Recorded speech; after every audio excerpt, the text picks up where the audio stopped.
ಅಪ್ರತಿಮ ಹೋರಾಟಗಾರ ಸ್ವಾತಂತ್ರ್ಯ ವೀರ ಹಜರತ್ ಟಿಪ್ಪು ಸುಲ್ತಾನ್ ಅವರ ಜಯಂತಿ ತಾಳಿಕೋಟೆಯಲ್ಲಿ ಅತ್ಯಂತ ವಿಜೃಂಭಣೆಯಿಂದ ಆಚರಿಸಲಾಯಿತು. और वालिदा का नाम फखरुन्निसा था। इनको बचपन ही से मुतालिया करने का बहुत बड़ा शौक था। जब ये बात उनके वालिद को पता चली तो उन्होंने कहा कि मेरे बेटे को हुकूमत चलाने के लिए कलम से ज्यादा तेज तलवार की जरूरत है। कलम से ज्यादा तेज तलवार की जरूरत है। हर कोई शेर जैसा जिगर नहीं रखता। हर कोई शेर जैसा जिगर नहीं रखता। वो खुद तलवार है, वो खंजर नहीं रखता। वो खुद तलवार है, वो खंजर नहीं रखता। जब इनके वालिद हैदर अली 1782 में इंतकाल हो गए तो इन्हों खुद तख्त नशीन होकर अपनी हुकूमत संभालने लगे और टीपू सुल्तान ने अपनी हुकूमत का नाम सल्तनते खुदादा रखा। सल्तनते खुदादा रखा। और इन्होंने इनके वालिद के इंतकाल के बाद सिक्के जारी करवाए, तिजारत को फरोख्त दिया और आबपाशी के खातिर कावेरी नदी पर बांध बनाए, तालीम को ज्यादा जोर दी और श्रीरंगपट्टन में एक यूनिवर्सिटी भी इन्होंने कायम की। हर चमकते हुए सितारे से डर लगता है। हर चमकते हुए सितारे से डर लगता है। सच्ची तारीख के इजहार से डर लगता है। सच्ची तारीख के इजहार से डर लगता है। मुकदमे बीत गए आज भी, लेकिन अंग्रेजों को टीपू की तलवार से डर लगता है। अंग्रेजों को टीपू की तलवार से डर लगता है। जब आखिरी वक्त इन्होंने अंग्रेजों से मुकाबला कर रहे थे तो गद्दार अंग्रेजों ने कहा कि आए टीपू अपने आप को अंग्रेजों के हवाले कर दो। जब शेर दिल सुल्तान ने कहा कि ईदड़ की 100 साल जिंदगी से शेर की एक दिन की जिंदगी बेहतर है। जब ऐसे ही मुकाबला चलते रहा, 4 मई 1799 को इनको शहादत का जाम पीना पड़ा।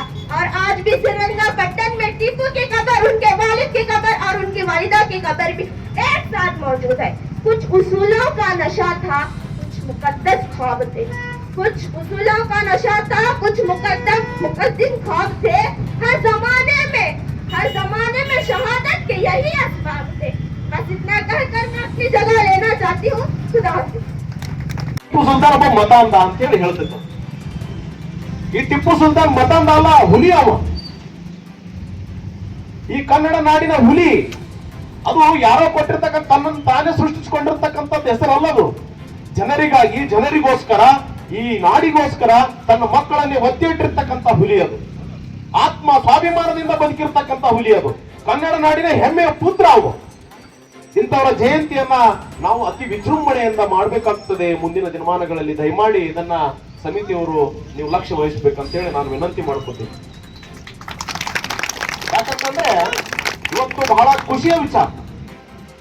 ಅಲ್ಪಸಂಖ್ಯಾತರು ಅಥವಾ ಅಲ್ಪಸಂಖ್ಯಾತರು ಏನು ಮುಸ್ಲಿಂ ಸಮಾಜ ಇದೆಯಲ್ಲ, ಬರೀ ಕೇವಲ ಪುರುಷರು ಮಾತ್ರ ಅದರಲ್ಲಿ ಭಾಗವಹಿಸ್ತಾರೆ. ಯಾವುದೇ ಜಯಂತಿಯನ್ನು ಮಾಡಿದ್ರೆ ಅಂತ ಹೇಳಿ ನಿಮ್ಮ ಮ್ಯಾಗ ಆರೋಪಗಳು ಇರ್ತಿತ್ತು ಸಾಧಾರಣವಾಗಿ.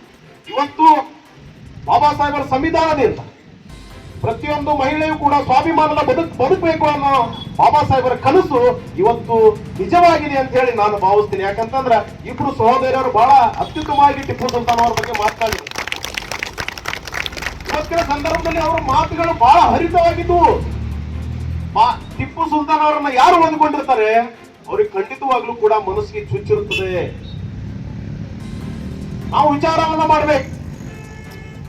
ಯಾಕೆ ಬಿಜಾಪುರದಲ್ಲಿ ಇರ್ತಕ್ಕಂತ ಒಂದು ಹುಚ್ಚು ನಾಯಿ ಹೊಗಳ್ತಾ ಇರುತ್ತದೆ, ಅದಕ್ಕೆ ಯಾವ ರಾಜಕಾರಣಿ ಕೂಡ ಮೂಗಗೆ ದಾರ ಹಾಕ್ತಾ ಇಲ್ಲ.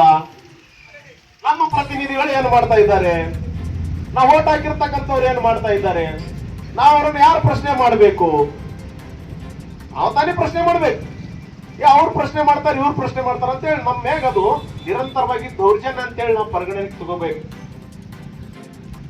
ಬಂಧುಗಳೇ, ಇವತ್ತಿನ ಸಂದರ್ಭದಲ್ಲಿ ಟಿಪ್ಪು ಸುಲ್ತಾನ್ ಅವರ ಬಗ್ಗೆ ಬಹಳ ವಿಸ್ತಾರವಾಗಿ ಮಾತನಾಡಿದ್ರು ಕೂಡ ಮುಗಿದಿರತಕ್ಕಂತಹ ಅವರ ಏನು ಆಡಳಿತ ವೈಖರಿ ಇತ್ತು. ಈ ದೇಶದಲ್ಲಿ ನಾವು, ಈ ರಾಜ್ಯದಲ್ಲಿ ನಾವು ಹೇಗೆ ಬದುಕಬೇಕು, ವಿರೋಧಿಗಳ ಹತ್ರ ಹೇಗೆ ಬದುಕಬೇಕು, ಈ ನಾಡಿಗಾಗಿ ನಾವು ಹೇಗೆ ಸಮರ್ಪಣೆಯನ್ನ ಮಾಡ್ಕೋಬೇಕು, ಈ ನೆಲಕ್ಕೆ ನಾವು ಹೇಗೆ ದೃಢವಾಗಿ ನಿಲ್ಲಬೇಕು, ಈ ನೆಲ ಉಳಿಬೇಕು, ಈ ನಾಡು ಉಳಿಬೇಕು, ಈ ದೇಶ ಉಳಿಬೇಕಂತ ಹೇಳಿ ಅವಾಗೇ ಟಿಪ್ಪು ಸುಲ್ತಾನ್ ಅವರ ಆಡಳಿತದಲ್ಲಿ ಅವೆಲ್ಲವೂ ಕೂಡ ಜಾರಿಯಲ್ಲಿ. ಹೀಗಾಗಿ ನಾವೆಲ್ಲರೂ ಕೂಡ ಬಹಳ ಅತ್ಯುತ್ತಮವಾಗಿ ಮೊದಲನೇದಾಗಿ ಮಾತಾಡಿದ್ರು. ಇವರು ಮಾತಾಡ ಚಳಿಗಡೋದು. ಯಾಕಂತಂದ್ರೆ ನಾ ಪ್ರತಿ ವರ್ಷ ಹೇಳ್ತೀನಿ, 4 ಮಂದಿ ಇರ್ಲಕ್ಕ ಹುಲಿಗಳ ಜಯಂತಿಯನ್ನ ಹುಲಿಗಳೇ ಕೂಡಿಕೊಂಡು ಮಾಡೋದು, ನಾಯಿ ನರಿಗಳು ಕೂಡಿಕೊಂಡು ಮಾಡುವ ಜಯಂತಿ ಅಲ್ಲ. ನಾವು ಸ್ವಾಭಿಮಾನದಿಂದ ಮಾಡ್ಬೇಕು. ನಾವಿಲ್ಲಿ ಸೇರಿದೀವಲ್ಲ ಜನರು, ಇಷ್ಟೇ ಜನರು ಸಾಕು. ನಮಗೆ ಏನು ಬೇಕಾದ್ ಮಾಡ್ಬೋದು. ನಾವು ಅಧಿಕಾರವನ್ನು ಬದಲಿಸಬಹುದು, ಅಧಿಕಾರಕ್ಕೆ ಬೇರೆದವ್ರು ತಂದು ಕುಂದಿರಿಸಬಹುದು, ಸಾಧ್ಯ ಇದೆ ಇದು. ಹೀಗಾಗಿ ನಾವು ಅತಿ ಹೆಚ್ಚು ಟಿಪ್ಪು ಸುಲ್ತಾನ್ ಅವರ ಬಗ್ಗೆ ಜಯಂತಿಯನ್ನು ಮಾಡಿಕೊಂಡು ಬಿಡೋದು ಅಲ್ಲ. ಆ ಟಿಪ್ಪು ಸುಲ್ತಾನ್ ಅವರ ಜಯಂತಿಯ ಸಂದರ್ಭದಲ್ಲಿ ಟಿಪ್ಪು ಸುಲ್ತಾನ್ ಅವರ ಪುಸ್ತಕಗಳಿವೆ, ಅವರ ಏನಿದೆ, ಅವರ ಆಡಳಿತ ನಡೆಸಿದಂತಹ ಪರಿಗಳ ಬಗ್ಗೆ ಸವಿಸ್ತಾರ ಬುಕ್ಗಳಿವೆ. ಅದನ್ನ ನೀವು ಉಡುಗೊರೆಯಾಗಿ ನೀಡಿದ್ರೆ ಅತಿ ಹೆಚ್ಚು ಪ್ರಚಾರ ಆಗೋದರೊಂದಿಗೆ ಟಿಪ್ಪು ಸುಲ್ತಾನ ಏನು ಒಬ್ರು ಹೇಳ್ದಂಗ ಏನಪ್ಪಾ ಅದಾರ ಅನ್ನೋದು ಟಿಪ್ಪು ಸುಲ್ತಾನ್ ಅವರು ನಾವು ಓದ್ಕೊಂಡಾಗ ಗೊತ್ತಾಗ್ತದೆ, ಯಾರೋ ಹೇಳಿದ್ರೆ ಗೊತ್ತಾಗುದಿಲ್ಲ. ಆ ದೃಷ್ಟಿಯಿಂದ ದಯಮಾಡಿ ಸಂಕ್ಷಿಪ್ತವಾಗಿ ಹೇಳ್ತೇನೆ. ಟಿಪ್ಪು ಸುಲ್ತಾನ್ ಅವರು ಅವರ ಬದುಕಿಗೆ, ಅವರ ಮನೆತನಕ್ಕೆ, ಅವರ ಸಂಸಾರಕ್ಕೆ ಬದುಕಿದರೆ ಇವತ್ತು ನಾವು ಟಿಪ್ಪು ಜಯಂತಿಯನ್ನು ಆಚರಣೆ ಮಾಡ್ತಾ ಇರಲಿಲ್ಲ. ಟಿಪ್ಪು ಸುಲ್ತಾನ್ ಅವರ ಜಯಂತಿಯನ್ನು ಆಚರಣೆ ಮಾಡಲಿಕ್ಕೆ ಕಾರಣಗಳೇನು? ಈ ರಾಜ್ಯದ ಹೆಮ್ಮೆಯ ಪುತ್ರ, ಕರ್ನಾಟಕದಲ್ಲಿ ಹುಟ್ಟಿರ್ತಕ್ಕಂತಹ, ಕನ್ನಡ ನಾಡಿನ ಅಫ್ಘಾನಿಸ್ತಾನವರೆಗೂ ಸವಿಸ್ತಾರವಾಗಿ ಸಾಮ್ರಾಜ್ಯವನ್ನ ಕಟ್ಟಿರ್ತಕ್ಕಂತಹ ಕರ್ನಾಟಕದ ಹೆಮ್ಮೆಯ ಪುತ್ರ ಟಿಪ್ಪು ಸುಲ್ತಾನ್. ರೈತರಿಗೆ ರೇಷ್ಮೆ ಪರಿಚಯಿಸಿದಂತಹ, ಈ ದೇಶದಲ್ಲಿ ರೈತರಿಗೆ ಸ್ವಾಭಿಮಾನದ ಜೀವನವನ್ನ ಮಾಡ್ರಿ ಅಂತೇಳಿ ರೇಷ್ಮೆಯನ್ನ ಪರಿಚಯಿಸಿದಂತಹ ರೈತ ಬಾಂಧವ ಟಿಪ್ಪು ಸುಲ್ತಾನ್. ಬೇರೆ ದೇಶಗಳು ನಮ್ಮ ದೇಶದ ಮೇಲೆ ಆಕ್ರಮಣವನ್ನ ಮಾಡ್ತವೆ, ಮುಂದೊಂದು ದಿನ ಅದಕ್ಕೆ ತಕ್ಕ ಉತ್ತರ ಕೊಡ್ಬೇಕಂತೇಳಿ ಮೊಟ್ಟ ಮೊದಲು ರಾಕೆಟ್ ಸ್ಥಾಪನೆ ಮಾಡಿರ್ತಕ್ಕಂಥದ್ದು ಹಜರತ್ ಟಿಪ್ಪು ಸುಲ್ತಾನ್. ಕೇರಳದ ಮಲಬಾರಿನಲ್ಲಿ ದಲಿತ ಹೆಣ್ಣು ಮಕ್ಕಳಿಗೆ ಸ್ತನ ತೆರಿಗೆಯನ್ನು ಕಟ್ತಾ ಇದ್ರು.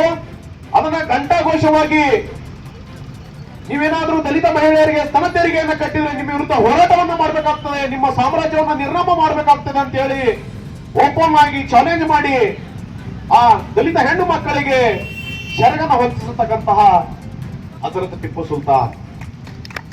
ಇವತ್ತು ಕೇವಲ 4 ಜನರ ಮಧ್ಯದಲ್ಲಿ ನಾವು ಟಿಪ್ಪು ಸುಲ್ತಾನ್ ಜಯಂತಿಯನ್ನು ಆಚರಣೆ ಮಾಡ್ತಾ ಇದೀವಿ ಅಂತಂದ್ರೆ ನಮ್ಮ ಆತ್ಮಾಭಿಮಾನವನ್ನು ನಾವು ವಿಚಾರವನ್ನ ಮಾಡಬೇಕಾಗ್ತದೆ.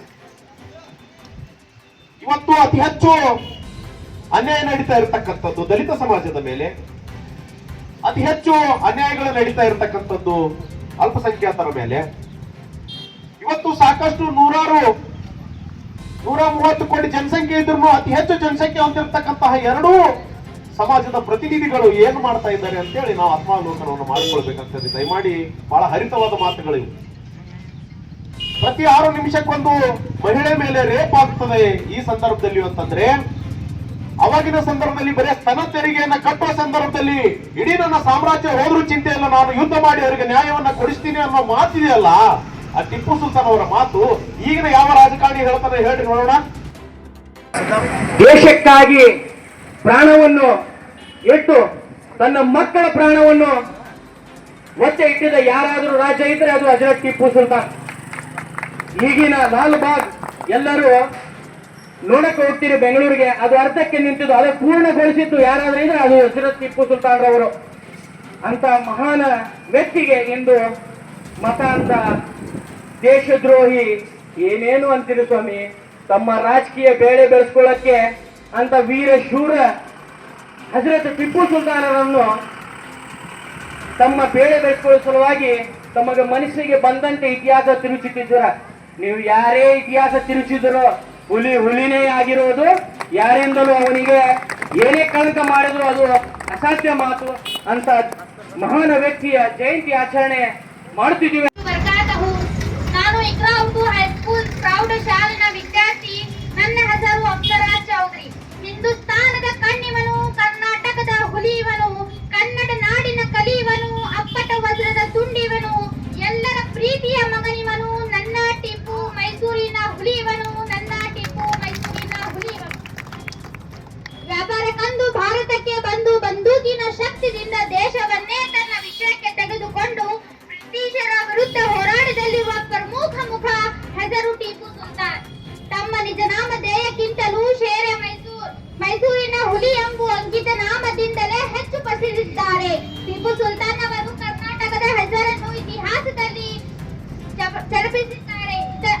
ಇಬ್ಬರು ಸ್ನೇಹಿತರ ನಡುವಿನ ವೈರುಕ್ತಿ ಹುಟ್ಟು ಹಾಕಿ ಇಬ್ಬರ ಜಗಳವನ್ನು ಲಾಭ ಪಡೆದಿರುವ ಬ್ರಿಟಿಷರು ಯೋಜನಿಸಿದ್ದಾರೆ. ಆದರೆ ಬ್ರಿಟಿಷರ ಬಂದೂಕಿಗೆ ಎದೆಯಾಡಿ ನಿಂತು ಅವರ ಆಕ್ರಮಗಳನ್ನು ಎದುರಿಸಿ ತಮ್ಮ ನೆಲೆ ಮತ್ತು ಸಂಸ್ಕೃತಿಯನ್ನು ಉಳಿಸಿಕೊಳ್ಳಲು ಯತ್ನಿಸಿದ ಮಹಾನ್ ಪ್ರಮುಖ ಮೂಕ ಟಿಪ್ಪು ಸುಲ್ತಾನರು. ಬೇರೆ ದಸೆಯಿಂದ ಕಿತ್ತು ಒಗೆದ ಫಿರಂಗಿಯಾರ ಮರ್ದಾಟ ರುಂಡು ಮುಂಡುಗಳನ್ನು ಚಂಡಾಡಿದ ಹೈದರಲಿಯ ಮಗನಿವನು. ರಾತ್ರಿ ಹಗಲು ಭಯ ತುಂಬಿತ್ತು ಭಾರತ ಮೈರಿಯ ಮನದಲ್ಲಿ. ಇಂದಿಗೂ ತೂಪನ ಹೆಸರದೆ ನಮ್ಮ ರಕ್ತದ ಕಣದಲ್ಲಿ ನಮ್ಮ ಟಿಪ್ಪು ಮೈಸೂರಿನ ಹುಲಿವನು, ನನ್ನ ಟಿಪ್ಪು ಮೈಸೂರಿನ ಹುಲಿವನು.